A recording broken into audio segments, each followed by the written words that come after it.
Make us believe. So call me a man on a mission. I'm guilty by my own admission. Welcome to the Ship's Gonna Happen podcast, episode 53. My name is Tony B. Alongside me, as usual, is David B. Timmy D is out today. Special guest Matt and Liz from No Trucking. We'll cover some industry news too. You can catch them on YouTube with No Truck Lucking at YouTube. We'll cover some industry news too. We are just three Americans discussing topics that affect the transportation industry. Our views are purely news driven and do not express any views of any entity or transportation provider or any business entity that uses a transportation provider. It's just three guys with 70 years of experience looking for the products that come to our dock and doors. Because when we get those products, it makes us happy Americans. Essentially, we do it for the transportainment. Transportainment. Boom. That's right, the transportainment. You can catch us on YouTube, Rumble, iTunes, Twitter, and our home base, www.shipsgonnahappen.com. All of our shows are loaded up on SoundCloud.com too. David B., good morning, my brother. Good morning, producer Tony. It's a beautiful, crisp Saturday morning. That sun did a number on me coming in through Indianapolis this morning. Man, I hate it that early in the morning. That sun glare just will get you. One of the things I'm a little disappointed in is I only get to hear Sunny Cleveland, which is our background music, everybody, about once a week. And I look forward to Saturday morning, so I get a little bit of Sunny Cleveland going. Love this song. Today's show is sponsored by The Great Divide, 743 East New York Street, downtown Indianapolis. Good place to go to get, after a bit long Ship's Gonna Happen week, get a good meal, catch up with the locals, some beverages, some music, just a great place to go. The Great Divide, downtown Indianapolis, Indiana. We're lucky on this week to have Matt and Liz from No Luck Trucking back. We had them on a couple weeks ago, and they were phenomenal guests, and I can't wait to talk to them again this week. Matt and Liz, thank you very much for everything you've done for us in the short amount of time that we've gotten to know you. So anxious to talk to them today. Yeah, good morning, Matt and Liz. How are you doing today? Morning. Thanks for having us back on. Well, Doing fine. Yeah, thanks for coming back on. You guys are awesome. Thank you very much. Yeah, so we did the interview with you a while back, and you kind of got some help with us moving there on YouTube with getting some subscribers and people watching the videos. So thank you, Matt, very much for doing that, and we have gotten a big boost from that. So we truly appreciate that. Yeah, I remember what it was like starting out, hoping that somebody would watch my stuff. So I like to spread the wealth when we can. Well done. Thank you very much. We definitely like watching your videos and catching up. Like on the last video, we got to see, Liz a little bit more in action. She's backing up to the dock on that one move and hitting her pretty hard, or, not intentionally, but it's always good those videos are always fun to watch and to hear your guys's, the way you kind of go through your day and stuff. It's always good do you guys have it formatted that Liz always drives during the day and then you always drive at night, Matt? Is that the way kind of things are set up? We don't really have any kind of schedule. We just kind of decide on the fly. We, since we don't run the truck 24/7, we're a lot more flexible on who starts driving and who drives when. Okay. That makes sense. My big question, Matt, is there going to be a little no trucker pretty soon? You and Liz ever talk about that? A little no trucker? Probably not. We're just we're enjoying our freedom to go where we want and do what we want. And I don't think over the road trucking would really exist. Yeah, true. If we had a little one. Understood. That makes sense. Where are you guys at this morning? We're at the house. Oh, we're on nice. some home time. Okay, nice. Are you on a little bit of vacation, or you're just on a bit of a break, or? Well, it's a little bit of vacation and a little bit of getting our truck fixed. Okay. Oh, is it from the accident, Matt? Yep. So Yeah. I was going to ask you about that. What is so how much downtime is that going to require, and did everything work out with that? It's not going to be a whole lot. Our wheel actually took the brunt of most of the damage, and then it was like, I guess our lug stud shredded the tire. So there's there's like rubber all down the side of the truck. Nothing crazy. Some paint missing here and there. Some scratches. But the lug studs are definitely a casualty of war. Mm-hmm. Wow. So everything worked out from the insurance side. I saw you explain how easy that was to get on there and download everything. Did on the other end everything come back the way you needed it? So far, so good. Their insurance company is moving it along. I guess when you have 2 cameras on the insured driver, and clearly shows that he was in the wrong, that they kind of move it along. Yeah, and we have a really good body shop not too far from the house, actually, that does all big truck repair. So that's really working out really well. They're really nice down there. And they were able to get us in same day for our alignment when we first got the truck. And they were able to get us in same day for the alignment and getting everything ordered yesterday, and said, so early next week, we're going to get all the parts in and then we'll get you in. And so luckily it's not too much to be repaired on it. So it should be fairly quick, but just really appreciative to have a shop so close by that's so friendly and helpful all the time. Right. Good. So Liz, do you look at yourself as an advocate for women in trucking? Do you ever think of yourself as maybe somebody that could be a voice to encourage women being in trucking? Well, I've actually been an advocate for women doing, I guess, typically men's jobs for a long time. Mm-hmm. I filmed a promo for a local community college that I went to for automotive technology back about a decade ago now. So this has been kind of the narrative of my life, as I get into things and then people say, oh, do you want to advocate for women? I don't think I'm the best advocate for women, but I do encourage anybody who wants to get into truck driving, anyone who wants to become a mechanic or work on their own car, or, I don't see any reason that women shouldn't do it. I totally get the fear that a lot of women have in training, getting on a man's truck. And that being said, getting on anybody's truck, man or woman, is intimidating. But I think you just have to want it, and you have to be your own advocate if something does happen. But there's no reason that women can't do this job. When I watch your videos and I listen to you when you're driving, and I think just being yourself is a great advocate for women. I mean, you're not trying to be a man in a man's world. You're just being yourself. And in my opinion, that's being a big advocate, or that's the way I see it. I mean, you, without even doing advocacy per se, or talking about advocacy, I think you're being an advocate by being just yourself and by being who you are, or at least that's my opinion. Do you kind of agree with that a little bit, or no? Yeah, our whole thing with the YouTube in general is just, we're definitely not at a company that we recruit, and we're just showing our day. So it kind of comes off as advocating for the industry, because it's not like we don't have any skin in the game on getting new drivers in. It's something that we like to do. And, we like the industry. I think we have a genuine joy of trucking. So it just kind of comes off as, I guess, in a roundabout way, as us advocating for trucking.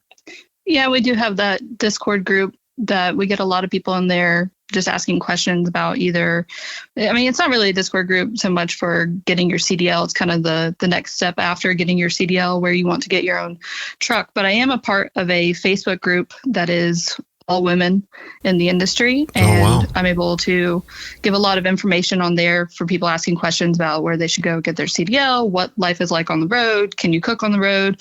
Can you lead a relatively healthy lifestyle on the road, that kind of thing. So that Facebook group has actually been a really great discovery. It just popped up on my Facebook feed probably about a month ago now. But I've been really enjoying that. Nice. Yeah, that is good.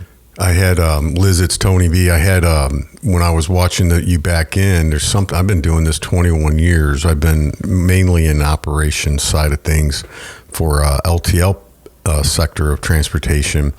But when you backed in, you brought something up that I never really thought of, and I've been on many docks, is that the dock doors or the dock bay, whatever you want to call it, where you back in, could be uneven, right? You could have one side slightly pushed out more than the other side. Is that something that does happen?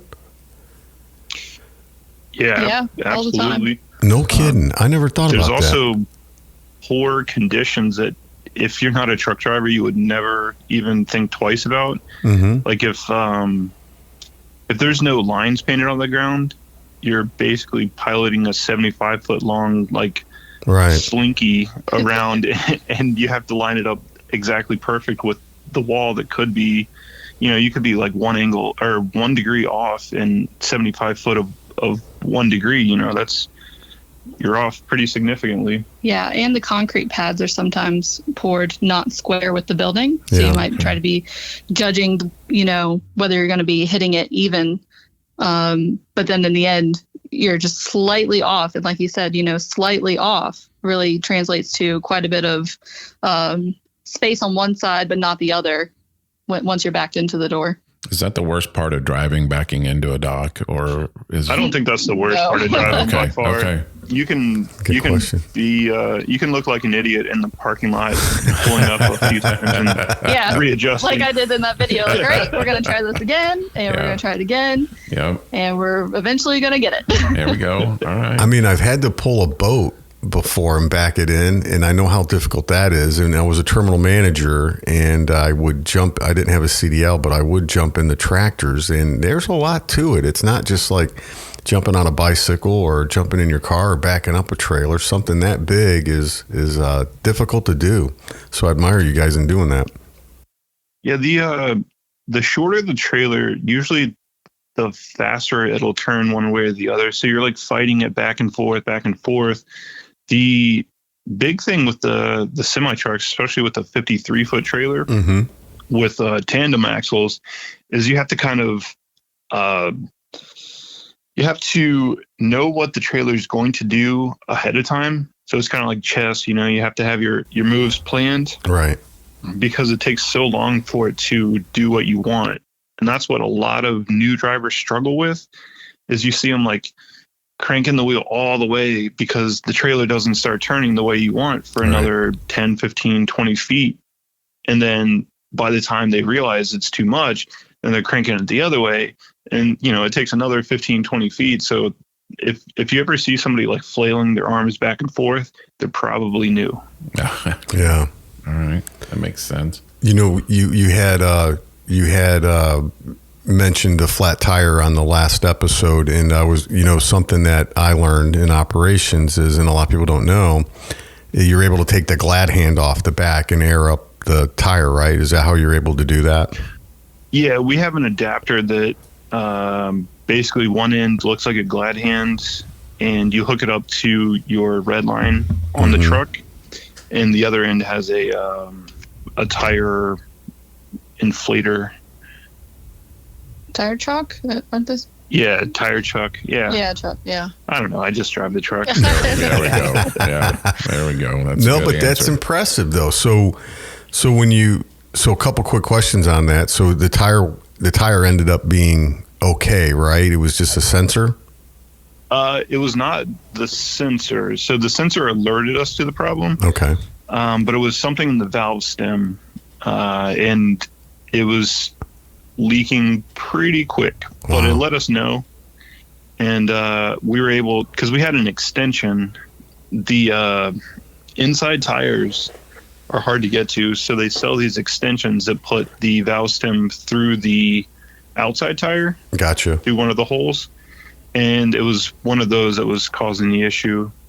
I didn't film it, but going to the next delivery the next day, we had the same thing happen. Oh wow! On the same tire or a different tire? No, it was one of the other tires because I just took the extension off of the one that had the issue that night that I showed the video. I inflated it. We kept checking it periodically, but then on the other side, one happened. But I didn't realize until the second one started alerting us that this was going to be an issue with all the inside tires. So we've bought parts and we have a plan to remedy it, but we just didn't realize with that first one that, oh, this is going to be an issue on all the inside tires now.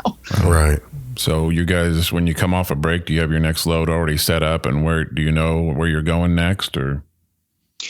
Not yet. Okay. We haven't even looked. It's kind of hard to plan around a body shop doing their thing, because he was pretty confident that we're going to get in and out, but we don't know if that means next Friday, next Monday. Yeah. Or the following Monday. So it's really hard to plan. We're just going to wait until they're done and then snag something. So I'm on the shipping end of things, and I decide I'm a traffic manager for a corporation based in Lebanon, Indiana.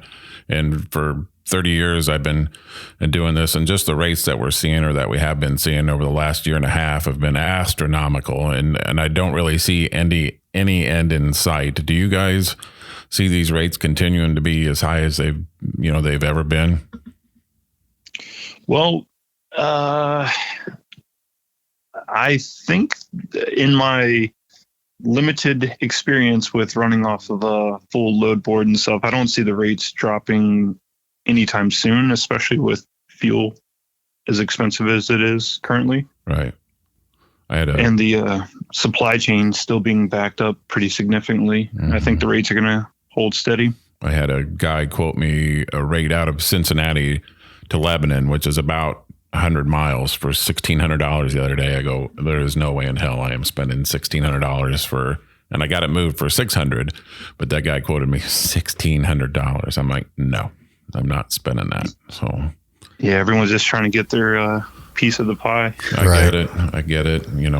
Because this was a tanker endorsed load, and he's like, well, the tanker endorsement is what does it. I go, no, it doesn't. Don't play me for whoever. I said, I know I can still move that for less than $800, but it is what it is. I mean, like you said, people are trying to get their money or whatever, and especially in this market, they'll get it. Somebody will pay it, but I sure wasn't going to. Yeah. So, Matt and Liz, when we had you guys on here the last time, we failed to do something that, we kind of get excited with our guests, and you guys, we had such a good interview going. We forget it from time to time. We forget things. So one of the things that we have is a Hall of Fame, HAUL of Fame. And we neglected to put the two of you in the first time, but today we would like to induct the both of you into our Shipsgonnahappen Hall of Fame. Yeah. So congratulations in the Ship Hall of Fame. Thank you. Yeah. So I know it's not much to us. It's something, but it's just, we'll get you guys a couple t-shirts or something. Yeah, we got, exactly. Yeah. We'll get your address to send you. Yeah. A couple t-shirts. Yeah. A couple t-shirts, and that would be awesome. Yeah. We'll give you a shout out. And again, we greatly appreciate what you've done for us in just a couple of weeks. I was glad that it started moving people over. Like I said, I remember somebody that was already in the YouTube space told me that you had to be okay with broadcasting to an empty room for a while. Right. And you have to deliver it's a packed house, whether there's one person or 100 people listening. Yeah. I text these guys, I'm like, with the video, I'm like, and it said in the minute, like 37 minutes and 41 seconds. I said, watch the whole video. Yeah. But I said at 37 minutes, 41 seconds, that's when you really want to be listening, because that's when you started giving us a shout out. And I sent it to like everybody and a bunch of people. And that's awesome. Just know that, you guys were awesome. You guys were the awesome part of it. And so, to have people like you guys pushing us, and we'll definitely make every effort to push you guys too on our end of things. We're still kind of fledgling. I call us a fledgling podcast, and we're just trying to do our best, and you guys were a huge advocate for us, and thank you very much. It's an exploding. Dave likes to use the word fledgling. I like to say it's exploding podcast. Yeah. But yeah, it was a big thing for us. And we have a little bit of a following on SoundCloud.com. And so when we started the YouTube side later than we did the SoundCloud. So we have a little bit of a base there, not much, but a little bit of a base. But I think the one thing we haven't done is gone to the video. Do you think that would, if you can give us some insight, you think that would help us if we did go to like real video on YouTube? It really depends. If it's something that you would actually enjoy doing, to be honest with you, like I tell everyone that's looking to start like even like a YouTube, it's not about like the quality of the production. It's about the quality of the content in it. Right. So you could put exactly what you're doing, like the video of basically just audio on your podcast on YouTube. And it just gives another platform for people like me. You know, I consume probably like 90% of the entertainment stuff on YouTube. Right. So it wouldn't be any different to me whether you did a video or just did the audio. But if it's something that you want to do, absolutely. I mean, well, we have faces and bodies for audio. We don't necessarily have faces and bodies for video. I guarantee you that. One last question I had was, or a couple maybe, how much does a truck wash cost? Well, they like to upsell you quite a bit, but the base, what we usually get is about $60 for the tractor, and it's about $35 for the trailer. Holy cow! Landstar pays for the trailer since it's theirs. So it's not they pay for that part of the car of the trailer wash? Yeah, they pay for the trailer since that's their equipment. Wow, that's a lot of. That's almost $100 a wash. I guess you can just get the tractor washed, right, and not the trailer part. You can, but then you'll have a nice shiny truck and not a shiny trailer. Mm-hmm. So when you went about finding your truck, what made you decide to purchase a Peterbilt? Well, the Peterbilt is probably one of the better riding trucks on the market. Okay. The Freightliners are fantastic trucks. They are probably one of the best OTR trucks, like of the new ones, but they don't ride very well. Okay. And when you're team driving, kind of launches you out of the bunk. Okay. So when we worked at Prime, we had three different 579 Peterbilts. Yeah, 3, I think. Wow. And they rode, pretty fantastic for team driving. So those times that we do have to sleep while the truck's moving, you just have to invest in the things that make that possible. Sure, that makes sense. So we intentionally took a truck that they do get less fuel economy than say your Freightliner with a 15-liter DD15 is their motors.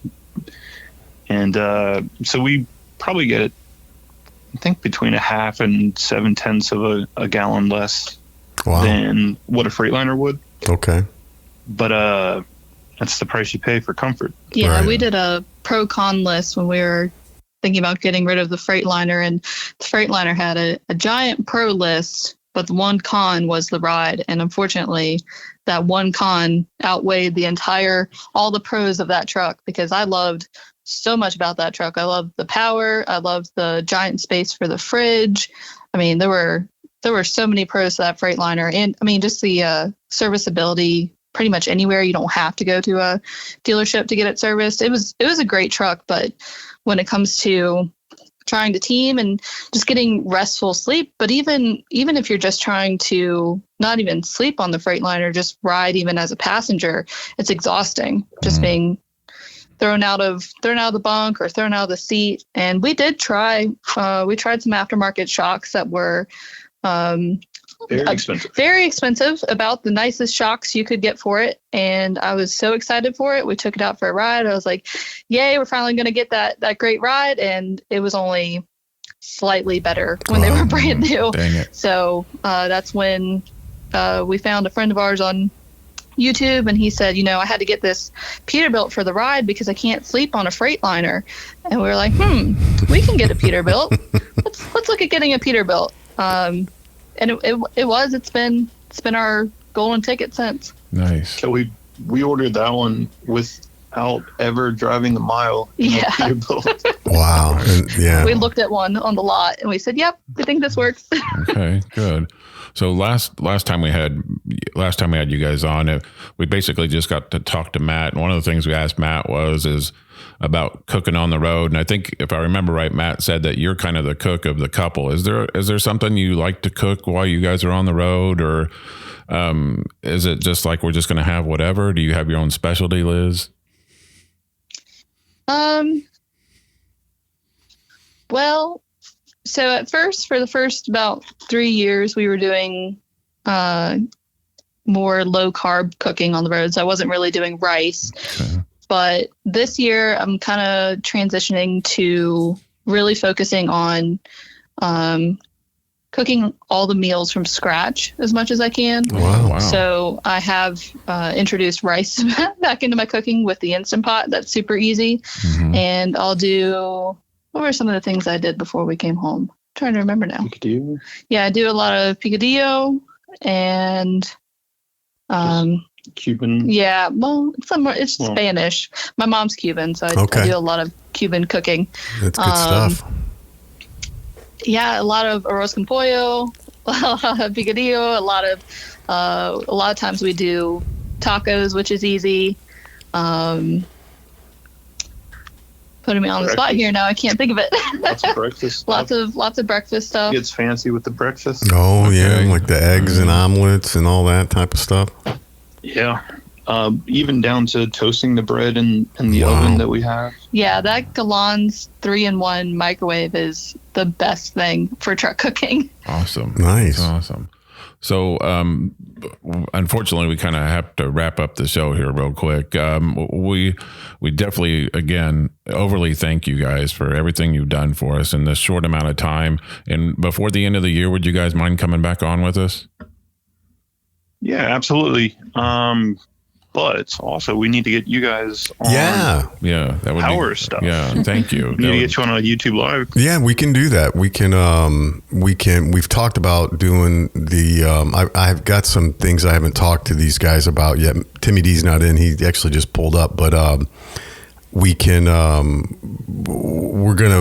do the live YouTube and that would be exciting to do. We would look forward to doing that with you. That is so cool. Yeah, Good. that would be your first break into doing the video. Yeah, Incorporating absolutely. video into your stuff if you wanted to do that. If you guys are ever rolling through Indianapolis early on a Saturday morning, don't hesitate to let us know, and we'll meet up with you guys or have you guys swing by here or something like that. Yep. Well, we can't really roll through Indianapolis, Well, but we're yeah. certainly in that area quite a bit. Yeah, there you go. Okay. Yeah. Well, It's a pain in the butt right Yeah. now. So, awesome. Yeah, I guess I don't know when they're slated to have that construction done in the middle of the city there. Timmy D just Never. walked in. Everybody, Yeah. Timmy D wants to say hi to Matt and Liz here before we let him go. No luck? What's going on? Hey, what's up, buddy?